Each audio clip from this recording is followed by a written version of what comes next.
মালদায় জমজমাট ভোটের মেলা, কোনো দল 1 ইঞ্চি জায়গা ছাড়তে নারাজ। বিভিন্ন দল এখন জোর কদমে নেমে পড়েছে প্রচারে। তৃণমূল কংগ্রেস, বিজেপির ও কংগ্রেস মালদা উত্তর থেকে মালদা দক্ষিণ লোকসভা কেন্দ্রের কংগ্রেসে বিজেপি ও তৃণমূল কংগ্রেসের প্রার্থীরা প্রচারে একে অপরকে টেক্কা দিতে নেমে পড়েছে। তৃণমূল কংগ্রেসের মালদা দক্ষিণ লোকসভা কেন্দ্রের প্রার্থী শাহনওয়াজ আলী রায়হান উত্তরবঙ্গ উন্নয়ন ও সেচ দপ্তরের প্রতিমন্ত্রী সাবিনা ইয়াসমিনকে সাথে নিয়ে চষে বেড়াচ্ছে মালদা কালিয়াচক 2 নম্বর ব্লক। কখনো হুট করে খোলা জিপে, আবার কখনো পায়ে হেঁটে নিজের সমর্থনে ভোট চাইছেন। অন্যদিকে মালদার রূপকার প্রয়াত বরকত সাহেবের সমাধিতে দোয়া পাঠ করে ভোট প্রচার শুরু করেছেন দক্ষিণ মালদা কংগ্রেস প্রার্থী ঈশা খান চৌধুরী। কোতোয়ালি ভবনে বরকত সাহেবের সমাধিতে দোয়া পাঠ করেন। তাদের সকলকে নিয়ে দোয়া পাঠের পর দক্ষিণ মালদা কংগ্রেস প্রার্থী ঈশা খান চৌধুরী আনুষ্ঠানিকভাবে ভোট প্রচারে নামলেন।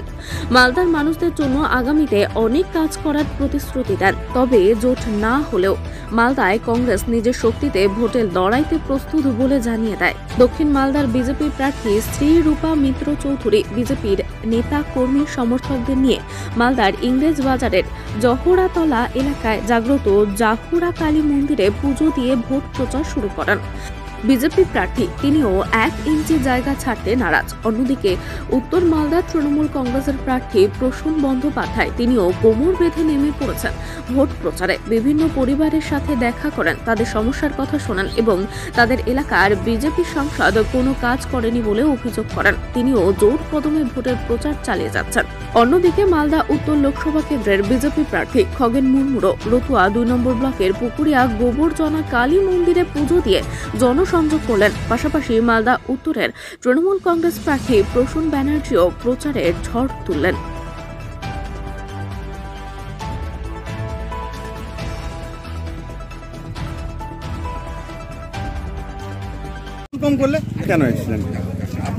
আমরা আজকে সবাই গোবরজনা মা কালী মন্দির এবং বাবার মন্দিরে আমরা সবাই আজকে পুজো দিয়ে এখান থেকে আমাদের নির্বাচনের যে প্রচার, আমাদের বিশেষ করে রতুয়া বিধানসভা নির্বাচনী প্রচার আমরা শুরু করব। আমাদের সমস্ত এখানকার পদাধিকারী যারা আছেন, আমাদের অর্ধেন্দুদা আছেন, আমাদের হচ্ছে শিবেন্দা আছেন, এছাড়া এখানকার আমাদের পার্থ সারথী দাস উনিও আছেন, আমাদের সমস্ত কার্যকর্তা পদাধিকারীরা আছেন। আমরা এখান থেকে কাজ শুরু করব, আমাদের প্রচার করব, বাড়ি বাড়ি যাব, মানুষের কাছে আমরা সংযোগ তৈরি করব। অর্থাৎ আমাদের দেশের প্রধানমন্ত্রী নরেন্দ্র মোদীজি বিগত 10 বছরে যে সমস্ত উন্নয়নমূলক কাজ করেছেন, মানুষের জন্য সমস্ত রকমের পরিষেবার যে সমস্ত সুযোগ সুবিধা মানুষের কাছে পৌঁছে দিয়েছেন, রাষ্ট্রের অধিকার মানুষের কাছে পৌঁছিয়েছেন, এই কাজগুলো যা হয়েছে সেটাই আমরা মানুষের কাছে তুলে ধরব।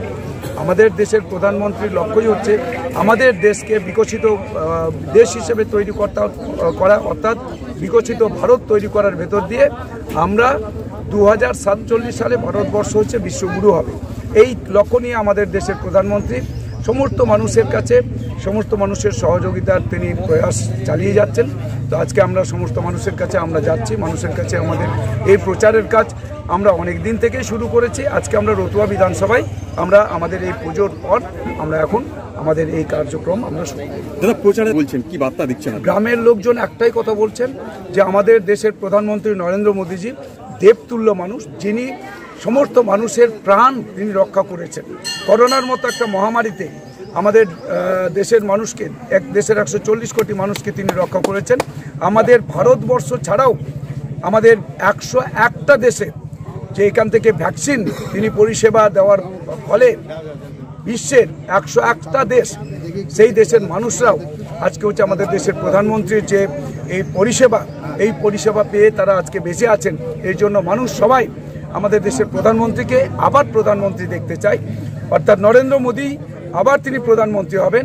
এই জন্য সমস্ত মানুষ এক হয়েছেন, জাতি ধর্ম নির্বিশেষে সমস্ত রাজনৈতিক দলের মানুষ তারা সবাই বলছেন যে একমাত্র দেশের যদি প্রশাসক হিসেবে দেশকে যদি শাসন করার বিষয়টা থাকে বা দেশকে রক্ষা করতে পারেন একমাত্র ভারতীয় জনতা পার্টির আমাদের দেশের নেতা এবং আমাদের দেশের প্রধানমন্ত্রী নরেন্দ্র মোদীজি। তাই নরেন্দ্র মোদীর প্রতি আজকে হচ্ছে সমস্ত মানুষ আজকে তারা সমর্থন তারা হচ্ছে দিচ্ছেন এবং নরেন্দ্র মোদীকেই প্রধানমন্ত্রী দেখতে চান। এটাই তারা বলছেন। আমরা ভোট দিচ্ছি, পদ্মফুল আমরা দিচ্ছি, পদ্মফুলে ভোট দিচ্ছি, নরেন্দ্র মোদীকে আমরা একটা পদ্মফুল এখান থেকে আমরা দিচ্ছি। সিএ হাতিয়ার বলেছেন, আপনি কি বলবেন? সিএএ সম্পর্কে যারা বলছেন, সিএ এর দন্তস্ব হর্ষিকার যেটা সেটাই জানে না, সি এর সি জানে না। সিএএ তার মানে কি জানে ওরা? সিটিজেনশিপ অ্যাক্ট, যেটা আমাদের 1955 সালে এমেন্ড হয়েছে। তাহলে সিএ অনেক দিনের, 1955 সালে। সিএ মানে সিটিজেনশিপ অ্যাক্ট, এটা 1955 সালে হয়েছে। তো আজকে এখানে অ্যাক্ট মানে এটাকে এমেন্ড করা হয়েছে। এমেন্ডমেন্ট মানে এটা কি? এমেন্ডমেন্ট মানে কিছু বিষয়েতে যুক্ত করা হয়েছে, এর সঙ্গে একটা নতুন কিছু বিষয় আমরা লোকসভাতে সেখানে আমরা বিলের মধ্য দিয়ে সেটাকে আমরা আমাদের দেশের জন্য লাগু করা হয়েছে। তো এখানে এমেন্ড করা হয়েছে 6টা জাতি, যে 6টা জাতি বাংলাদেশ থেকে, পাকিস্তান থেকে, আফগানিস্তান থেকে যারা আসছেন, এখনই যদি আসেন তাদেরকে এখানে তাদের নাগরিকত্ব দেওয়া হবে, এটাই বলা আছে, এর বাইরে কিচ্ছু বলা নেই। হিন্দু আছে, পার্সি আছে, শিখ আছে, বুদ্ধিস্ট আছে, খ্রিস্টিয়ান আছে, এইরকম যে 6টা জাতি আছে, যারা জৈন আছেন, যারা অন্য জায়গা থেকে আসছেন, অর্থাৎ ভারতবর্ষের বাইরে থেকে আসছেন, তারা হচ্ছে ভারতবর্ষের নাগরিক হওয়ার কথা, তাদের থাকার কথা, এখানেই থাকার কথা। ওরা অন্য জায়গায় ছিলেন, ওরা যখনই আসবেন তারা তো ভারতবর্ষে হিন্দু রাষ্ট্রে ওরা তো এখানে নাগরিকত্ব পাবেন। শুধু এখানে হচ্ছে যে মুসলিমরা যদি এখন আসে তাহলে নতুন করে এখানে নাগরিকত্ব দেওয়া হবে না। এখানকার যে মুসলিমরা আছেন, যখন জিন্নাহ নেহরু সাহেব তারা যখন দেশ ভাগ করেছিলেন, তারাই তো বলেছিলেন দেশ ভাগ করার পেছনে তো ওরাই দায়ী। জিন্নাহ এবং নেহরু সাহেব কেন দেশকে ভাগ করেছিলেন? আমার ব্রহ্মদেশ একটাই তো দেশ ছিল, পাকিস্তান করলেন, আমাদের হিন্দু রাষ্ট্র করলেন, একদিকে বললেন হিন্দুস্তান, একদিকে করলেন পাকিস্তান। ওই সময় তো বলেছিল যারা হিন্দুস্তানে যে সমস্ত মুসলিমরা আছে ওরা পাকিস্তানে যেতে পারে, পাকিস্তানে যে সমস্ত হিন্দুরা আছে ওরা আমাদের হিন্দুস্তানে আসতে পারে। সেই সময় যারা আসা যাওয়া করেছেন, চলে গেছেন, চলে এসছেন, এসে গেছেন। কিন্তু যারা এখানে মুসলিমরা আছে, একটা মুসলিমকেও কোথাও যেতে হবে না। এটার জন্য সিএএতে কাউকে যেতে হবে না।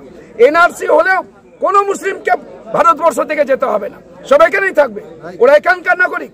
আর সিএএতে যেটা বলা আছে, এখানে কোন রকম বাপ ঠাকুর দাদার, এই যে বলছে না বাপ ঠাকুর দাদার, তাদের নাকি এখানে বার্থ সার্টিফিকেট লাগবে। কোথায় বার্থ সার্টিফিকেট লেখা আছে? সবার কাছে ওপেন আছে ফর্ম, আপনারা ফর্মটা দেখুন। মমতা ব্যানার্জি যে কত মিথ্যা কথা বলছে তৃণমূলরা, যে কোথায় লেখা আছে বার্থ সার্টিফিকেট লাগবে ঠাকুরদার বা তার আরো আগের কোন তার হচ্ছে পিড়ির পর পিড়ি, কোথায় লেখা আছে? এই সমস্ত মিথ্যা কথা বলে, মিথ্যাচার করে করে এতদিন মানুষকে বোকা বানিয়েছে। মানুষ আর পশ্চিমবাংলার মানুষ বোকা নাই, মানুষ জানে। মুসলিমরা এখন বুঝতে পারছে যে শুধু ভোট ব্যাংক রাখার জন্য মুসলিমদের ভয় দেখানো হচ্ছে, কোনো মুসলিমের কাজ হয় না। তাহলে বকটুয়ে পুড়িয়ে দেওয়া হয়েছে মুসলমানদের পুড়িয়েছে তৃণমূল কংগ্রেস। ওখানে হচ্ছে যে এই যে আমাদের হচ্ছে সন্দেশখালীতে যা হচ্ছে, কেন ওখানে হচ্ছে সমস্ত তৃণমূল কংগ্রেস করে, ওটা ওদের উপরে কেন আক্রমণ হচ্ছে? মায়েরা বাইরে বেরিয়ে তারা বলছেন যে আমাদের ইজ্জত লুট করা হচ্ছে রাতের পর রাত। মায়েরা বলছেন, আমার কথা না, তৃণমূল কংগ্রেস এগুলো করছে। শাহজাহান শেখের সঙ্গে সমস্ত গুন্ডাবান্না যারা হচ্ছে তৃণমূল কংগ্রেস করে। মমতা ব্যানার্জি ওখানে হচ্ছে চোখ নেই, উনি দেখতে পাচ্ছেন না কি ঘটছে গোটা পশ্চিমবাংলায়। মায়েরা আজকে হচ্ছে সুরক্ষিত নয়, আমাদের বেকাররা কাজ পাচ্ছে না, কৃষকদের কিষাণ সম্মান নিধি যোজনার টাকা দেওয়ার জন্য মোদিজি টাকা নিয়ে বসে আছেন। কেন এখনো পর্যন্ত 73 লক্ষ কৃষকের নামের তালিকা তিনি পাঠাচ্ছেন না? মাত্র 42 লক্ষ কৃষকের নামের তালিকা পাঠিয়েছেন, সেটাই পাচ্ছে।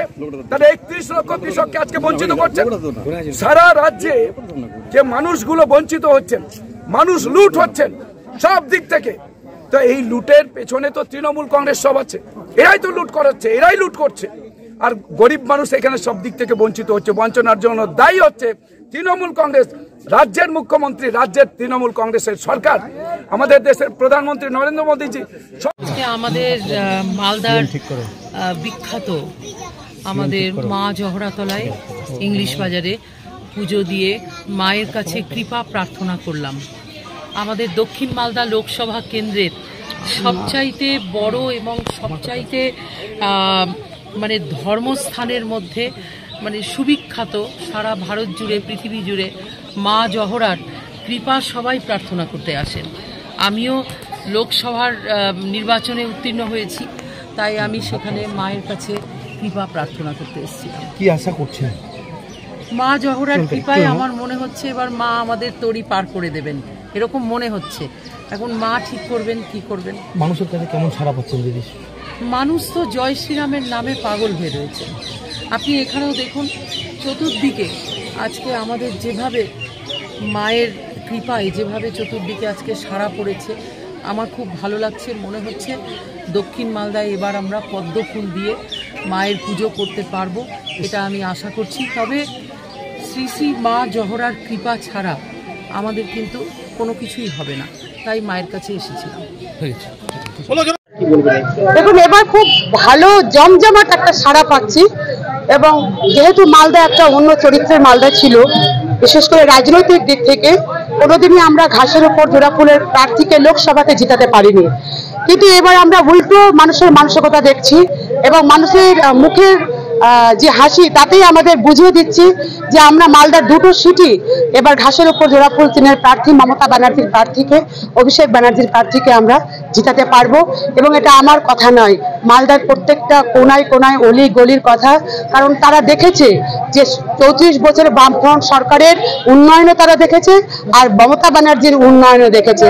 34 বছরের বাম সরকারে বাংলার মানুষ কোনো স্বাদ পায়নি সরকারের পক্ষ থেকে, কিন্তু বাংলার বর্তমান 2011 সালের পর থেকে বাংলার মুখ্যমন্ত্রী শ্রীমতী মমতা ব্যানার্জির কাছ থেকে জন্ম থেকে মৃত্যু পর্যন্ত বিভিন্ন প্রকল্পের সুবিধা, একদিকে যেমন রাস্তাঘাট, অন্যদিকে হাইড্রেন, অন্যদিকে ব্রিজ, অন্যদিকে কালভার্ট, অন্যদিকে পানীয় জল, এত রকমের সুবিধা যে মালদা শুধু নয় সারা পশ্চিমবঙ্গ ব্যাপী যে চলছে, সেটা মানুষ কিন্তু উপলব্ধি করতে পারছে। এবং মানুষের সঙ্গে কথা বলে আমরা বুঝতে পারছি যে এবারের ভোট মমতা ব্যানার্জির ভোট। এবারের ভোট বিরোধীদেরকে আমি বিরোধী ভাবছি না, আমার তো মনে হচ্ছে যে বিরোধী আমাদের কাছে ফিল্ডে এখনো নেই, আরে বাকি আছে, কিন্তু বর্তমানে আজকের দিনে বিরোধীরা এখনো পর্যন্ত ফিল্ডে নেই। হ্যাঁ, মানে বাইক র্যালি বিশাল, এবং সব থেকে বড় কথা হচ্ছে রাস্তার দুধারে যেভাবে জনতা আমাদেরকে দোয়া করছে, আশীর্বাদ করছে, আমাদেরকে উৎসাহ দিচ্ছে, তাতে আমি খুবই খুশি যে আমাদের কর্মীরাও একটা নতুন প্রাণ ফিরে পাচ্ছে এবং প্রচারে একটা আলাদা মাত্রা এনে দিয়েছে। বিরোধীরা একটা সুস্থ রাজনৈতিক প্রতিনিধিত্ব হবে, তবে বিরোধীরা কোথায় ময়দানে তো সেভাবে দেখতে পাচ্ছি না।